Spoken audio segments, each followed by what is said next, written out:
What up? Uncle Benji here. Welcome back to the channel. Today we're going to continue on with the oral history of my collection, but instead of focusing on one piece of my collection and telling the history of how I acquired it and all that, this is a little bit different format. This is going to be first in another series that I'm going to do. It's an artist spotlight series, and in this series we're going to talk about more than one piece, really trying to round up everything I have from an artist and kind of talk about the history of acquiring it, my history with the artist. And today the artist I'm going to talk about is rapper Cavalier from Brooklyn, New York. Cavalier is an artist I've been a fan of for over a decade now, but I've become a bigger fan as time has gone on, and he's put out more physical media. And so we're going to go back and trace the origins of how I got into Cavalier and what his music means to me and some of the physical pieces of the collection. The first time I remember encountering Cavalier's music would have been around 2013, 2014. And he was an artist that was working a lot with Cavalier. Chris was an artist that I was getting into around this time. And I also had another artist that I was getting into, Prem Rock, who was telling me to check out Cavalier. Like, he probably told me multiple times before I actually did, but I know that Prem Rock was a guy that was a big early supporter of Cavalier and got me to tap in. And we go back through Cavalier's history. Some of his releases we're not going to talk about because I don't have physical releases of. Like, his first few releases he put out, The Breaking in 2010, and then this album isn't a Cavalier album.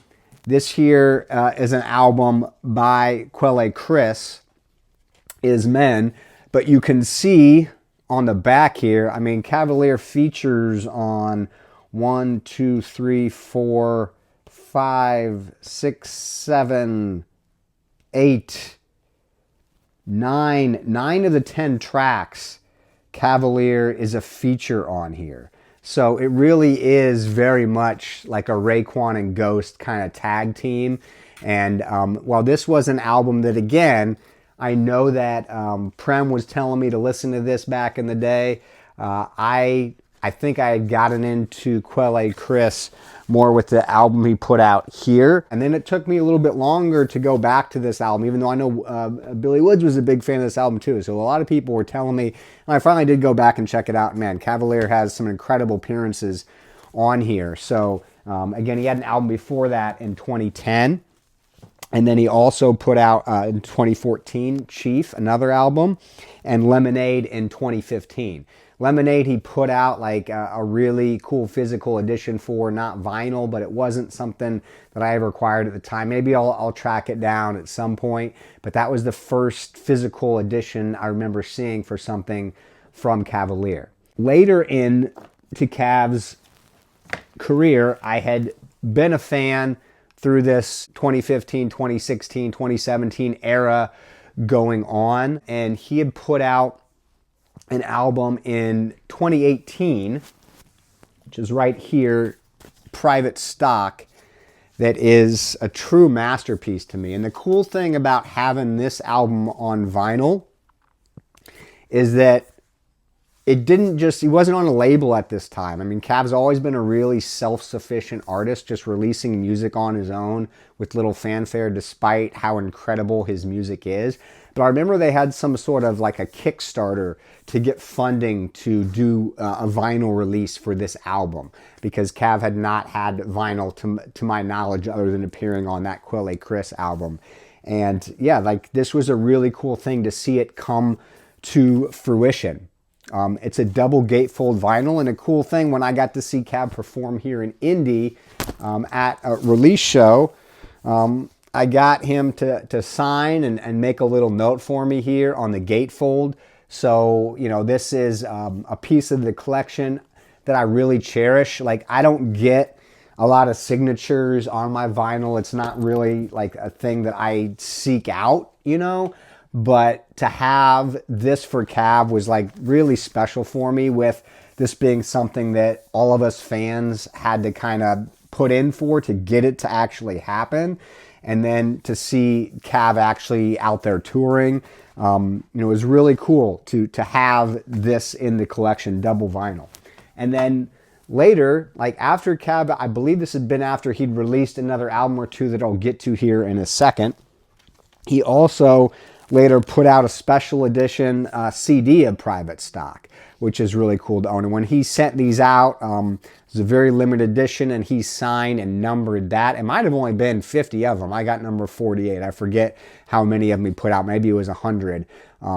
But yeah, like this album is truly an incredible album. On both the vinyl and on the CD, it has some remixes and bonus tracks on there. Some incredible videos for this album as well. Like Cav has a real eye, cinematic eye, like that you'll see throughout all of his music videos, where he incorporates a lot in there. A lot of them were shot down in New Orleans with some really cool scenery, especially in the era of this. So I highly encourage you to check out Cav videos. I share them a lot online through my Twitter profile. So he has some incredible videos out there. Something that happened with Cav in the last few years is he started working with backwoods hip hop. And it kind of seems like, man, why didn't this happen sooner? Because they've always kind of been in the orbit of each other. Like he's had features on backwoods projects. Like I said, Prem loved him, Woods loved him. All the backwoods artists were big fans of his. But, you know, he did his own thing. He didn't, you know, demand attention and was just kind of silently releasing his music on his own, getting the funding to release his own vinyl. And at one point in 2022, this was in July of 2022, me being a big Cavalier fan, wanting to hear more music of his, like through backwoods hip hop. I was also a really big fan of the producer Child Actor, who was getting a bigger and bigger profile and working with a lot of backwoods artists at this time. And to me, just something about those two, like their artistry, their styles, really clicked and I thought would sound really good together. So I put out a tweet like in July of 2022. I looked it up, July 7th of 2022. And I said, I would love to hear a Cavalier album on backwoods hip hop, heavy on the Child Actor production. Just wanted to put that thought out there in the universe. After I sent this out, I got replies in the message from Elucid saying that sounded good. I got replies from Cav saying, man, I'd be honored to work with backwoods. I've always been a fan. Woods replied to that. And it just seemed like, man, did my tweet just start something? Are these people going to start working together? And not long after that, it was actually a month and a half after, on 8/22, a single dropped of 50 bags of Cavalier and Child Actor. And I was like, oh my God, is this actually happening? And I got super excited. And more details of a collaboration started to come out. And as the news started to trickle out, Woods definitely wanted to work with Cav. Cav wanted to work with Woods. But at this time in 2022-23, while the Child Actor suggestion that I came up like was gaining traction, they already made one track together. It seemed like they were building momentum potentially towards working together. But Cav already had like a fully completed album. So when Woods asked him to like put out an album through Backwoods, he had this other album that was already done, a really extensive, great album. So while they kept working towards a potential full-length collaboration with Child Actor, they decided to put out his album that he already had almost fully complete on Backwoods as soon as they could. So that album was Different Type Time. And this was Cav's first Backwoods album. And another 2 LP with gatefold. Just, I mean, really cool art design and style by Cav in here, really kind of showing off his personality. And this is just an incredible album. I mean, Private Stock, this, just to me, like classics, like back to back. And on one hand, like I was really eager to hear that Child Actor potential collab, which by the time this came out, it was almost like, I don't know if they announced it, but it definitely seemed like there was buzz that there was going to be a Child Actor and Cavalier full length coming out like later the same year. So this was shaping up to be the year of Cav. And this album, I was like, man, I kind of want to hear the full length Child Actor, but this album is so fabulous that instantly became one of my favorite albums of the year, an album of the year contender. And I was like, you know what, I want to hear this Child Actor album, but I don't know how it's going to be better than this one, like, because this album's incredible. And this was an album, you know, as I do with a lot of stuff on Backwoods, I got the CD, I got the tape as well, so, you know, bought the full collection out. Just really happy to see Cav start to have more physical products out there, and was eager to add these to my collection. So it was really awesome to get this. And then, like I said, later that same year, to no one's surprise, after all that buzz, Cav ended up putting out another album on Backwoods. And this was his collaboration with child actor CINE. I'm going to show you the CD as well. Some of this artwork on here may not be safe for work, so, you know, be careful looking at some of this stuff. But it's an artistic vision, and I want to show it off. You know what Cav has here on his album. Like, Cav is a guy that has a lot of style. Like, he's a polo fanatic like me, you know, has much cooler pieces of polo in his collection as a guy from New York that's been obsessing about this stuff for a long time, like many, like much more rare pieces than me. But yeah, he looks fly. Like, in all of his videos, anytime you see him, he's going to have his style together, usually almost always rocking some polo. Here's the CD for CINE.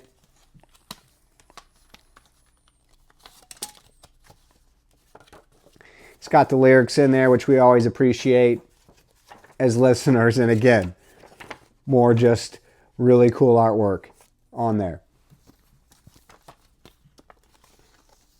And then the last couple pieces I have here were also tapes that he did with Quelle Chris. And these came out in 23 and 24. So around the same time he's putting out these Backwoods products, he's still working hard and putting out these tapes, these death tapes. One, Black Cottonwood with Quelle Chris, and two, with Quelle Chris. I mean, these guys have so many collaborations together through the years. Like, he's on almost all of Quelle's albums, and it's so natural when they're together. They have, you know, very similar aesthetic and style, and it's like MCs that, you know, and specifically about Cavalier, like, he's not showing off to anybody, really. The lyrics themselves are worthy of showing off because, man, he's one of the best lyricists in the world, truly. And when you see him live, you can see it. I mean, he performs his songs with such energy and verve, and it's all stuff that's really true to his life. I mean, there's so much, even though he lives in New Orleans now, like, so much of his story in New York is embedded in his lyrics. And you take it from when he was a young kid through present day. Like, he takes you through the whole journey, growing up, and what it was like growing up at New York in different socioeconomic conditions. He is a really smart guy, and you can tell, like, he had a lot of conflicts from a young age, growing up in a capitalistic society in a big city like New York, trying to fit in, trying to look fly, but trying to make wise decisions. You know, should I be involved in this or that, or is art my way to you know, succeed in this world? And ultimately, yes, it was, like, because the music that he makes is really timeless music, and I can, you know, get stuff out of Cav lines every time I listen to an album, get something new out of it. He's an artist that I know that while I'm super excited to see him perform, I know that he's got more work in the pipeline, and I haven't heard that much about what's coming this year, but I have a feeling after he didn't have much last year from dropping the 2 previous albums the year before and those tapes, that we have some really cool stuff coming from Cav, and I'm going to have some more stuff to add to the collection. And I can't wait to get to see him and hang up Saturday at the showcase I'm going to. Rich Jones is putting this on up in Chicago. The Dream Blunt rotation, it always has some amazing artists for me to see, and Cav is definitely a reason for me to get up there and get to talk to him a little bit, because what a great, humble guy. It's really interesting to talk to, has a really unique story, and his music is well worth seeking out. Like I said, he doesn't draw a lot of attention on himself, but you're going to see, like, if you're in the circles that I'm in on Twitter, there's a lot of people that revere Cav's music. And, you know, I don't think I've ever heard someone that's gone to listen to it and said, oh, it's not for them, or they don't see what's special about him. I mean, he is one of those ones. And as much as he's been doing this for a long time, he's just really starting to get his flowers. And I'm so excited to see him on a label like Backwoods, because it's bringing like a whole new generation of fans' attention to his music, and is building him, I think, the most robust fan base that he's had. So I'm sure I'll have more and more pieces to add to this collection, but right now it seemed like a great time for me to go through these different pieces that I had and, you know, really show some love for Cavalier, as he's one of my favorite artists out there right now, and the momentum is building. Cannot wait to see what's next from Cavalier. So peace out, y'all. Uncle Benji.